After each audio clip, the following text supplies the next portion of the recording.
Jack McKay huddled in the cold midnight street, with a pale green sleeping bag encasing his lower half. Spindled trails of light reflected off the gleaming roads from the damp lamp posts. The cold wasn't what gave Jack his nightly jitters, not by a long shot. The small flame bewitched his green eyes just below the bent spoon full of rose-gray powder. This last week of panhandling had been kind to him. It was likely shit quality riddled with impurities, but that was irrelevant. He had an itch, so why waste what the good Lord delivered? Might leave a wee aftertaste in your gob, but you'll enjoy the ride. Trust me, the dealer had assured him, as much as a dealer would. A little further down the pavement was another homeless man draped in a tan blanket. He was sitting upright with his face buried between his knees. Jack knew him as Graham Wilson, a neurotic character he had met in the queue for the shelter off Crimea Street before they reached capacity and shoot everyone else away. A man was approaching dressed in some thick woven coat and Rupert Bear trousers. His footsteps sounded strange against the asphalt. Clop, clop, clop, as if he were wearing a pair of tap shoes. A large black tweed hat covered his face. He bent down to Graham and mumbled incoherently to him. The two exchanged mumbles for a minute or so before Wilson nodded. In the corner of his eye, Jack watched the two disappear into an alleyway. Probably going to suck him off for alcohol pounds, Jack thought to himself. Once the powder became a gooey black puddle, Jack dipped in the needle tip and drew up the ethereal fluid of the angels. His arm was permeated with collapsed blood vessels too narrow and bruised for use, but he still had a few good ports left. He spied a surviving vein among the scarred landscape and slid the needle in slowly. One pull of the plunger to check for blood, then a slow push forward until the black substance disappeared. First, his arm tingled as though someone lit a fuse in his venous expressway. Then all at once, an extracellular stimulant erupted into a euphoric surge. Pure illusory pleasure coated his brain like thick, warm wax. The jitters stopped. Glasgow, with its year-round Atlantic gales, with its Victorian tenements and modern skyscrapers, no longer existed. And for a moment, his thoughts reached the peak of the vast universe. Then the screaming started. It was a horrible shrill of horror. It came from around the corner and sounded like it was pouring straight out of Graham's throat. Through his veil of dazed elation, Jack couldn't drown it out. Someone needed help. His help. He lumbered over the walkway and rounded the corner before his drug-weighted thoughts could catch up. As he reached the narrow gap between two tenements, the ululating stopped. Double yellow lines ran across the side street's edge, with a few bin wagons under the orange glow of a street lamp. There was no trace of the two men between the chipped brickwork. The pathway was a dead end of dilapidated windows, only one way in or out where Jack stood. Still not entirely at his wits, he stepped inside where Graham and his screams dissipated. An odor of wet trash and rusted iron perforated the air. A drain cover was lying next to a void in the asphalt. Jack peered down the exposed pipe. Assisted by the orange light, he could make out something lying at the bottom of a chute. A mangled human hand. 2 fingers were missing. The palm was, for the most part, peeled away from the exposed tendons in a ghastly fold. Jack tumbled forward from the sight and nearly vomited the universe from his body. Without another thought, he barreled out of the area as fast as his legs allowed. To say the vile image of that disfigured hand smothered Jack's thoughts was an understatement. Every night after the incident, he tried fruitlessly to expel the repeating scenarios of Graham Wilson sitting on the same street corner like him, followed by the clop, clop, clop, and the screaming. Why those sounds? Why wear those shoes? Maybe the dealer had snuck some hallucinogenic kick in his merchandise. It's difficult to trust your eyes with a mind as high as a kite during Hurricane Bagwag. Jack was too afraid to tell the authorities, let alone to check that dreadful place again. Russell Gresham, one of the few souls left in his social circle who wasn't a peddler, was the only one he could tell.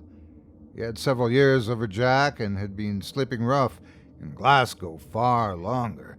His face was a contoured map of wrinkles, with a scruffy walrus mustache beneath a jutting nose. In his earlier years, he'd been a gamekeeper for deer, before the Parkinson's worsened, and one bill after another went unpaid due to the alcoholism. The two squatters often slept and conversed in the rickety upper level of a condemned corner row house off Greendake Street. Any passer-by would notice the mounds of accumulated garbage and the front door covered in violation notices. The corridors were dark and unheated, and uncovered bulbs protrude from the ceiling fixtures over bare wooden floors and uncurtained windows. "I gotta tell you something about Glasgow," Russell told Jack, only it came out more like Glasgow. "What you saw was a shame, a heavy shame.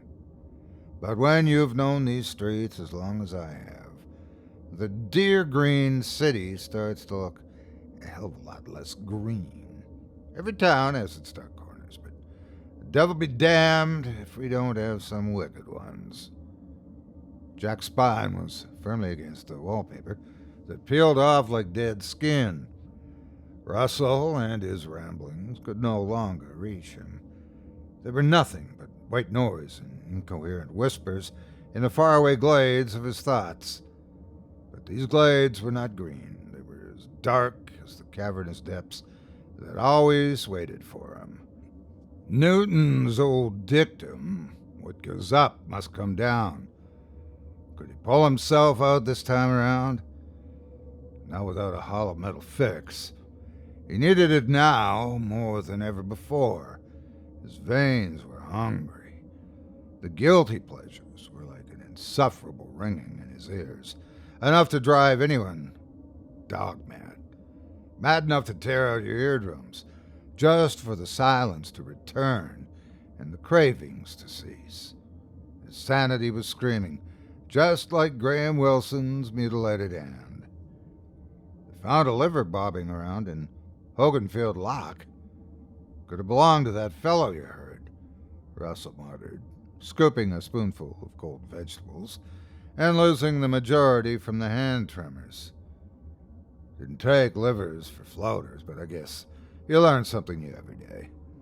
Jack's fleeting attention made him crack a contemptuous smile as he clutched one of the empty aluminum cans. The can fell by Jack's head, snapping him out of his pitch-black trance. "Don't beat yourself up, laddie." Russell laughed through strained, grinning teeth. "Even if you went to the police, they'd have taken one good look at you and told you to scramble. Nobody believes rough sleepers, let alone the junky ones. Come, quickly. Sonny Bean is painting the streets red. I'm sure that'll digest well." But Jack would not find his solace for another 4 nights, until his next fix, behind the deserted good yards of the Great Eastern Hotel. The large piece of property that loomed over Duke Street had long fallen to ruin. A rough sleeper from 1900 times would have been able to call this place shelter before storms and tenacious winds withered its structural integrity. Portions of the roof had collapsed and its halls were vacant and uninhabitable. What remained of the hotel was a structure stripped down to its inner shell, more to preserve its character than anything else. This dose couldn't hold a candle to the last batch, no thanks to that fangled tooth dealer. It was so far diluted and inadequate that all he got was a mild spark of pleasure for roughly 5 seconds or so. What a fucking joke, Jack seethed. But at the very least, it was good enough to grant him some sleep for the night. The ringing momentarily fell still and was replaced by the sound of running water. It was coming from the Molendinar burn that emptied into a lower culvert in between 2 perpendicular walls. The burn's flow surfaced briefly for a few yards beneath Duke Street, and then disappeared yet again into the underground channels of Green Glasgow's veins, where it would eventually reach the Clyde. Across the gap on the west side was the car park of a business center, surrounded by an 8-foot metal barrier. "Sammy!" The shout woke Jack. A woman with a black coat and faded teal trousers was scouring the goods yard. She looked to be in her late 20s with short, ruffled auburn hair. Judging by the high-pitched whistles and the "Here, boy," she was either looking for a dog or someone off their head. Come to think of it, yeah, maybe he'd seen a dog sniffing around the area before he shot up. A bark resonated from the burn. The woman scuttled toward the ledge and slapped both hands over her kneecaps. "How'd you get down there?" she sighed. An excited bark was the response. Jack watched her approach the caged ladder to the right that was attached to a rendered cement wall and topped with a safety railing. She carefully descended the steel rungs until she fell out of sight. After the quiet splash of her shoes, Jack crept forward and peered over the ridge. The auburn girl was tailing a silk Labrador that splashed around her in happy trots. What was once bright yellow fur was now sopping and clotted with mud. No dog could look more content. "What has got into you?" she shouted with a partial laugh and hiss of annoyance, while the cold water rolled over her heels. "Need a hand, lass," Jack called down to her. "Oh, we're fine. On your way, please," she said with a denoted sliver of passive aggression, not so much as batting an eye to him. Just as her fingers were about to hook the lab's green collar, it veered away and galloped downstream, straight into the culvert. "Sammy, no, no!" she screamed, making chase and stopping at the foot of the tunnel where her voice echoed back to her. She paced the air passage back and forth like a wooden duck in a shooting range. Another bark reverberated off the brick-lined walls. And finally, after several attempts to coax the dog out, she sloshed her way inside. "Little fucker," she jeered. Jack shuffled down the closest bank and cautiously dropped into the canal. Fresh, cold water straight from the northeast seeped into his shoes. He stood beneath the stone arch at the mouth of the passage, where the girl entered. It almost looked like a bullet shot straight through Duke Street's crotch. "You find him?" he called into the black corridor. Traces of her voice bounced back to him, still calling for Sammy.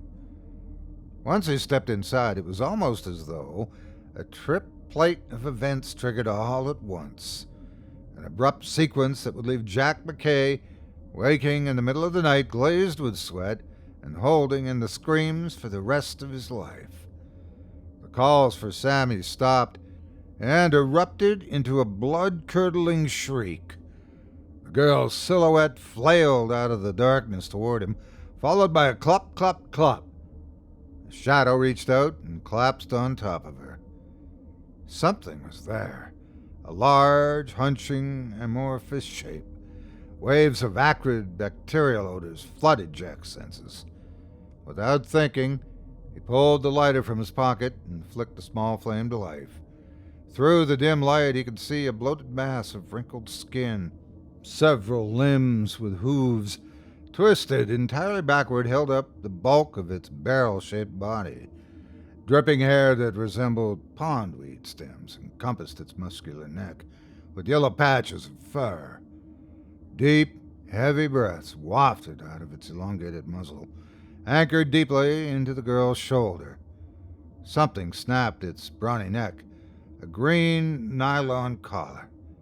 Jack then realized the overall size of the being was growing, and the yellow blotches of fur were dissolving into its black mane. "Why?" A rickety voice squeaked out of her gray, spectral face. Her words creaked out with a weight of sanity about to be pulled to pieces. "Why aren't you helping me?" The corner of her mouth perked up in a caricature of pure madness. The hooves began to scrape against the rutted floor, following downstream. She was being dragged away into the imperceptible bowels of the underworld. For a moment, the paralysis left him as he dived forward and gripped the woman's hand. The lighter plopped into the water and bathed them both in blackness. He pulled with whatever strength his welted arms could collect, but the black skin, or whatever it was, stuck to her like viscid black tar. The sharp incisors in her shoulder clenched even tighter until a yielding blood vessel popped. Blood peppered Jack's face and made him lose grip. He fell backwards into the burn as it seeped into his lower regions. That was when he locked glances with the human-like irises, two slits of golden embers that held a cold light behind them, the sort of way a god would look at a fly, unmoved or unconcerned. Go ahead, watch to your heart's content, my friend. Who will believe you anyway? Piss emptied from his bladder. In one fearful, convoluted swoop, Jack turned tail and fled out of the culvert's throat, deafening out as much of the woman's screams as he could. He ended up in the vacant lavatory of a nearby park. Footsteps of mud and dirt residue smudged the monolithic flooring. The petrified face of sagging skin and dark telltale eyes stared back at him. His skin had long lost its radiance, and after tonight, it would never return.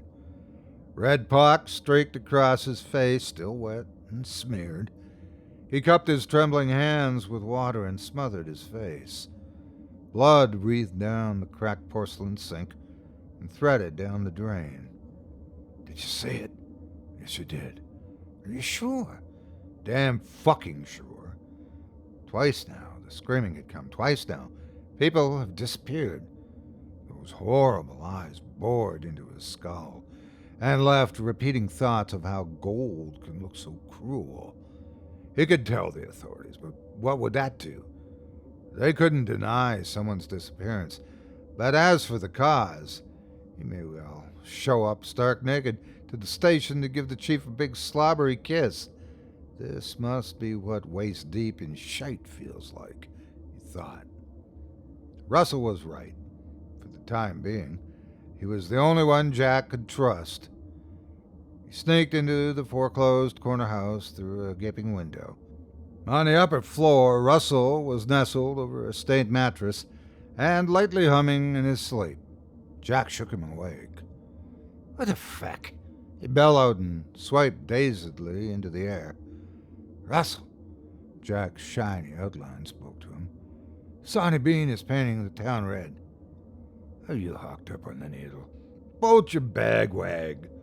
Russell snorted and began to turn over. That was until he smelled the blood. "Christ, what did you do?" "It isn't mine." Jack exhaled through the gaps between his pale fingers. "Someone else's. The woman it took away." Russell's protruding nose wrinkled. "What do you mean it? What are you on about now?"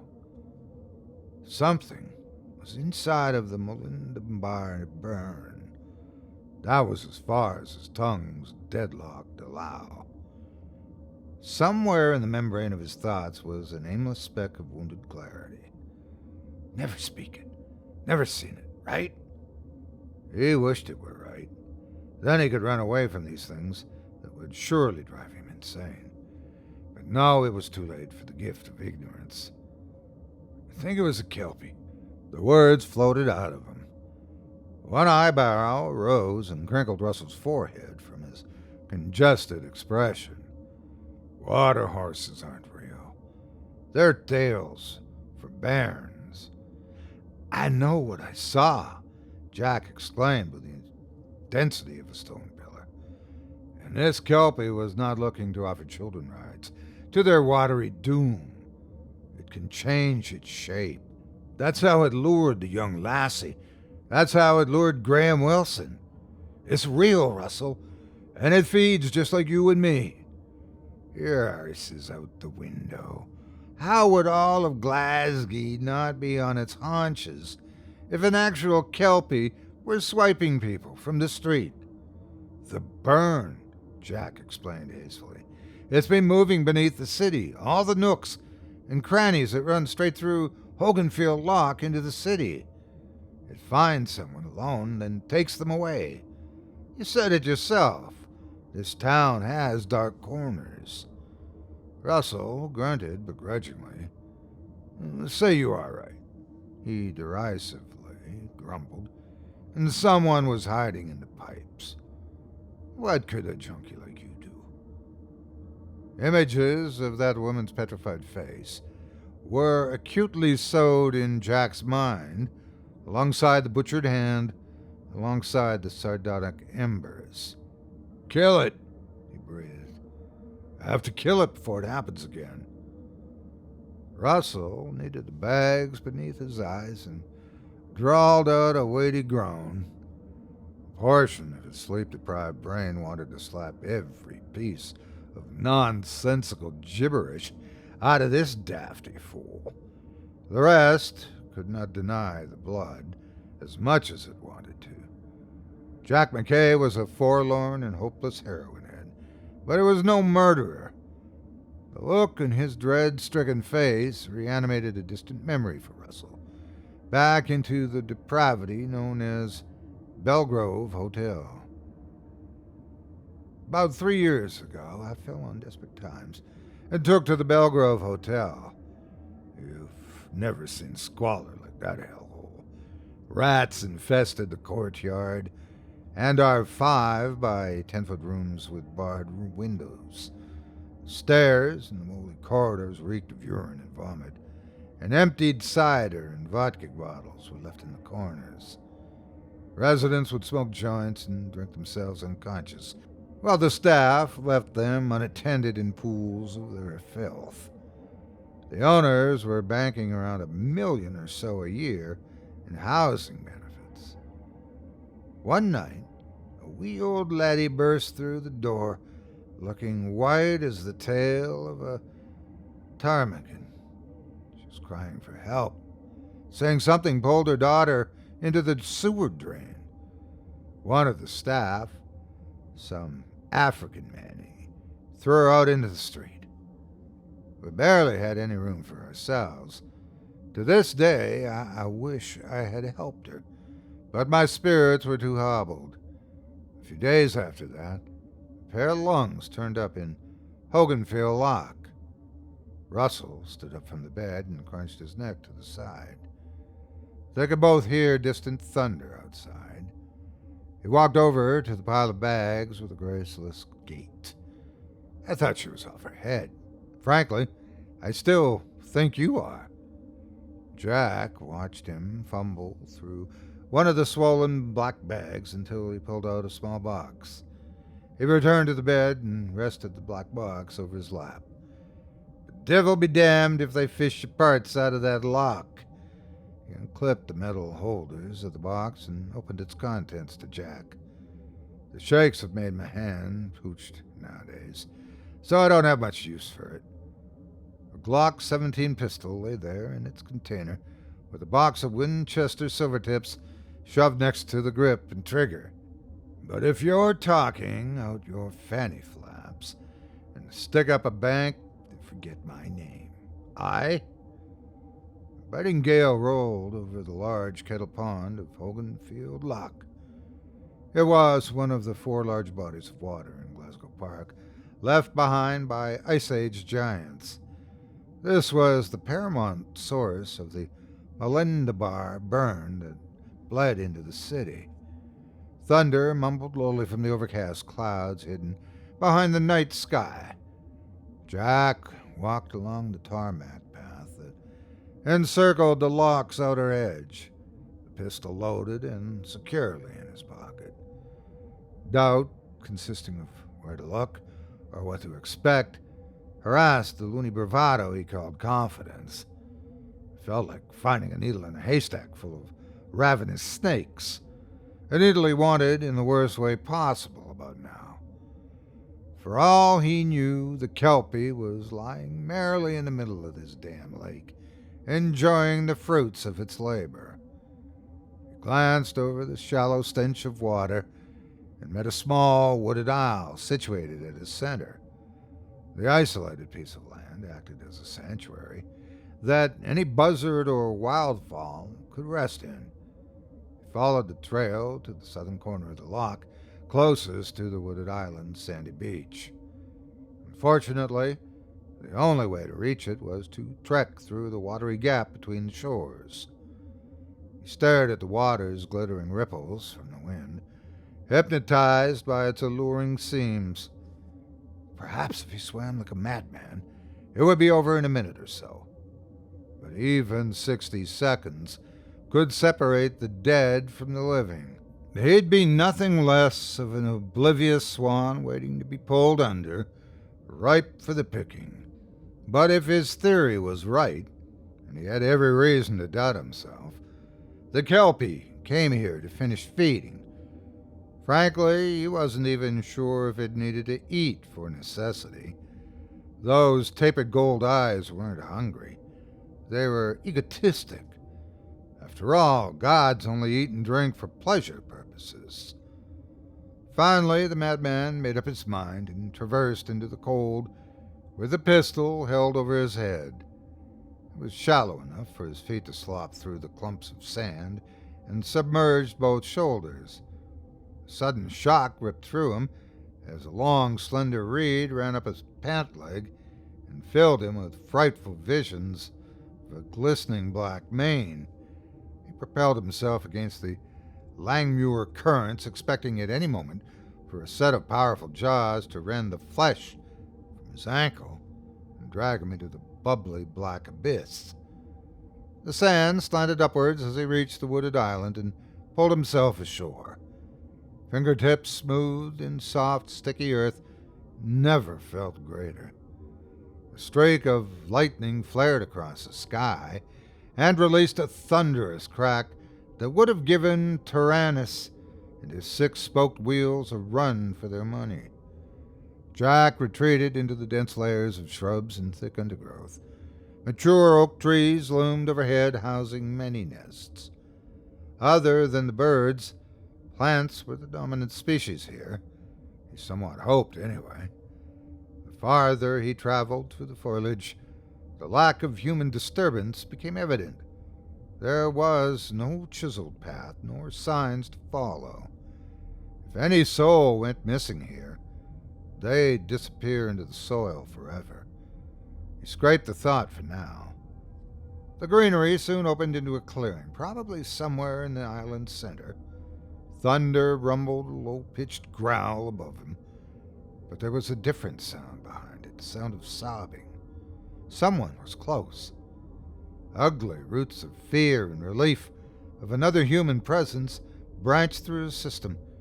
He couldn't allow himself to stop now, not after everything he'd witnessed.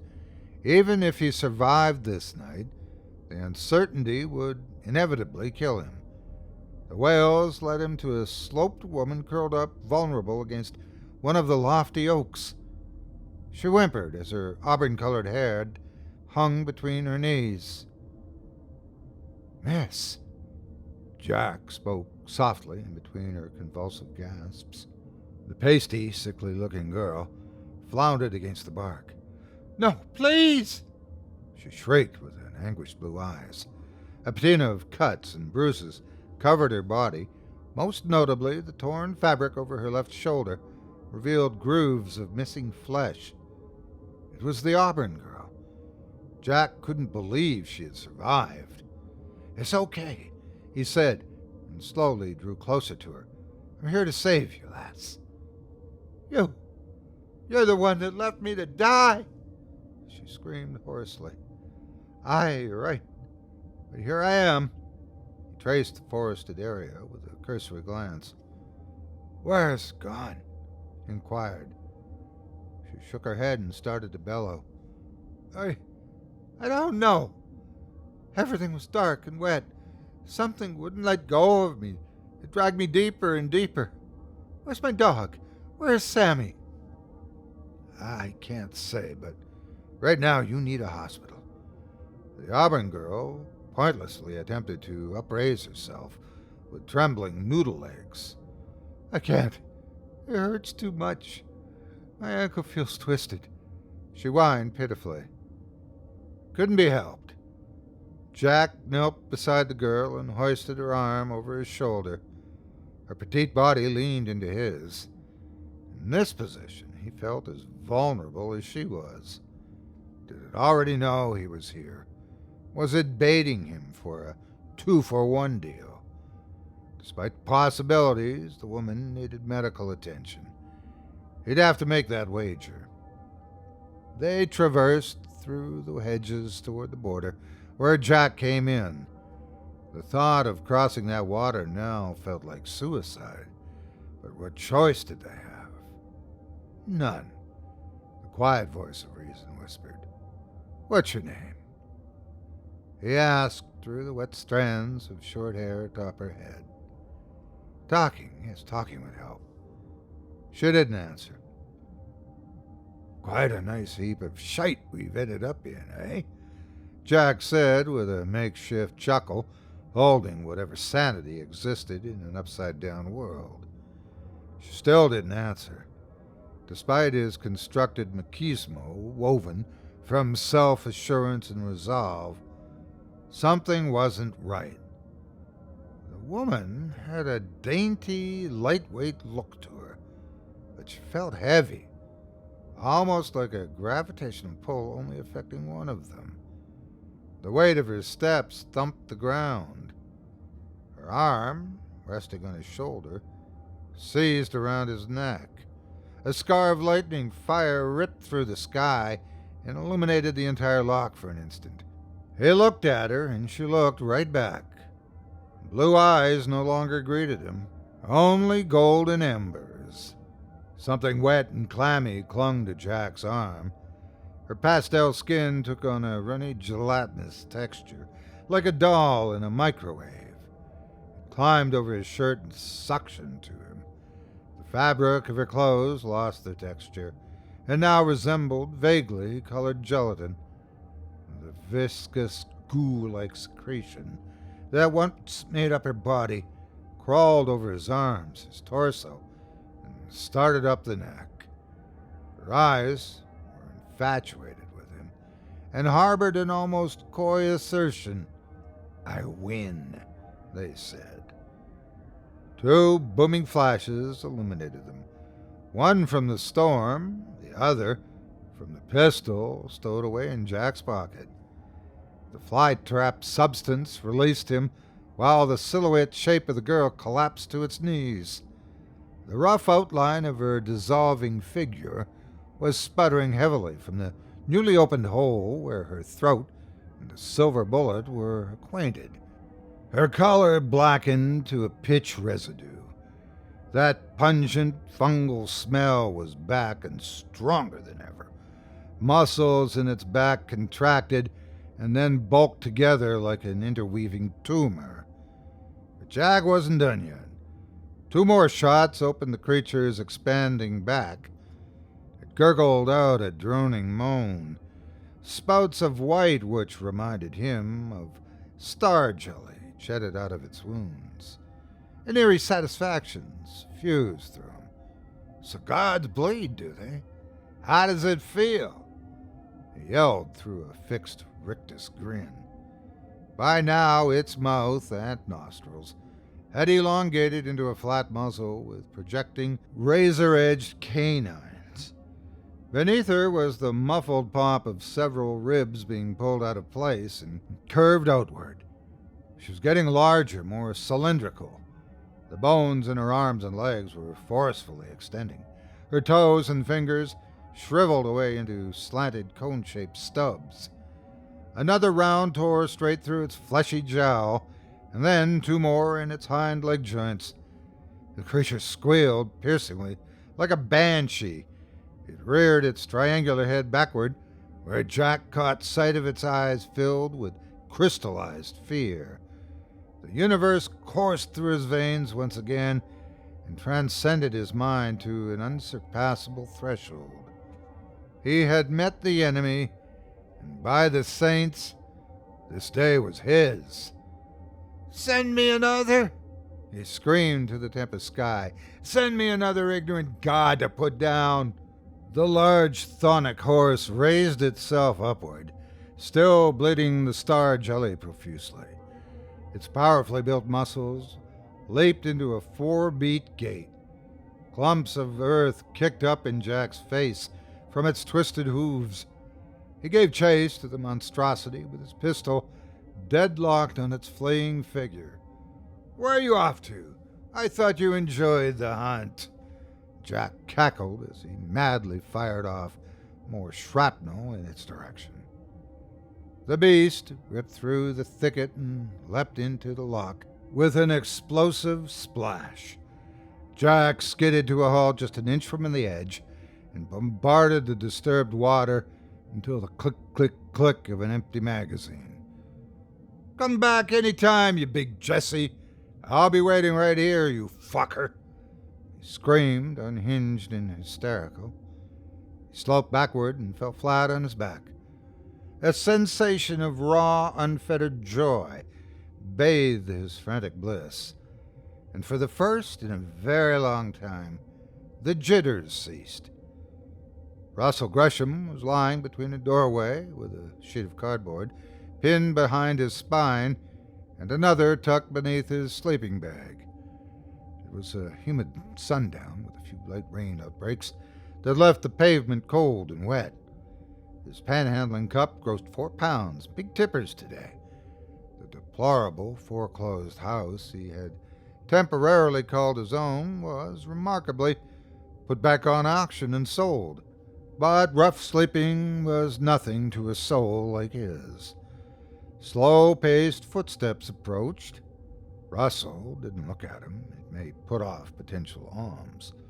"Come on, let's hear that charity," his inner voice implored the stranger, anticipating the lovely clink. "By hell, have I lost it?" The stranger abruptly spoke. Russell lifted his eyes to the astonished face of Jack McKay, or someone that resembled him anyway. But that unchastened face couldn't belong to the Jack he knew. It was too bright, too much life in the cheeks. The clothes were also too clean. He was sporting a gray fleece jacket, dark green trousers, and unblemished Skechers. "Well, if it isn't my favorite ne'er-do-well," Russell chuckled, glancing at him up and down. "Got all the muck and gunk out of your system." His animated cheeks creased to a broad smile. "Most of it." He laughed and bent toward Russell. "A few still linger here and there, but I've reduced it." "And how did you go about that?" "Drug crisis took me in. They got me on methadone to stop the cravings. It was hell's bells, worst night of my life, but eventually the urges lessened, and I was able to quit the needle.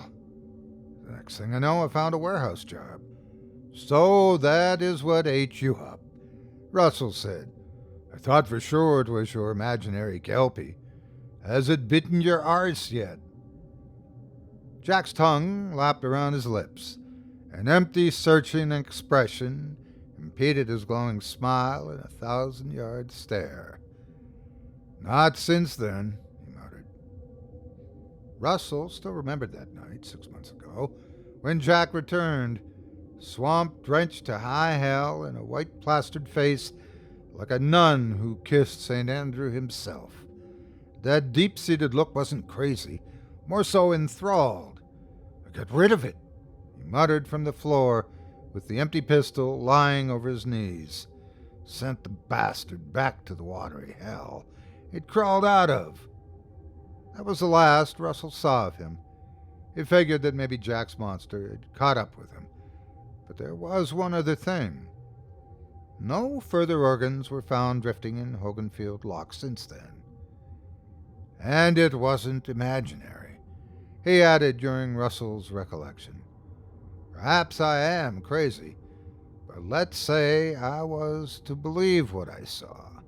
Because whether I do or don't, that won't change the fact that 2 people died, kicking and screaming in the dark by something that was, and still might be, lurking in that loch. Russell shrugged passively and shot an incredulous look. Goes to show, tighten the hinges and there will still be a few screws loose. Speaking of which, you still owe me for those silvers you wasted. I owe you a lot, Russell, more than you may tolerate, Jack said as he rose to his feet and extended his hand to him. Come with me. That solid stone tone was back. Russell blinked. What are you on about now? Get off the streets and come with me. Russell blinked again, and this time shook his head. No thanks, lad. I've seen all there is to shelters. Can't say I'm into... Times are different, Jack interrupted him, his outstretched hand not wavering. Things aren't perfect, but they certainly aren't the same. Russell stared at him, at first flabbergasted, but then something else. To this day, he still isn't sure what prompted him to take Jack's hand, but if he were to wager a guess, it would probably be the look in his eyes. They were the kind of eyes that cherished their freedom, the sort of eyes that were able to defeat their monsters. Thank you so much for taking time out of your day to listen to this story in its entirety. If you've enjoyed what you've heard and would like to support me and my efforts, hit the like button and do not forget to subscribe and turn on notifications today. And please share this video with everyone on your social media. With just a few clicks, you can help this channel grow and reach new listeners. You can also support me by subscribing to my podcast, Scary Stories Told in the Dark, with dozens of episodes available now. Visit simplyscarypodcast.com for more details today.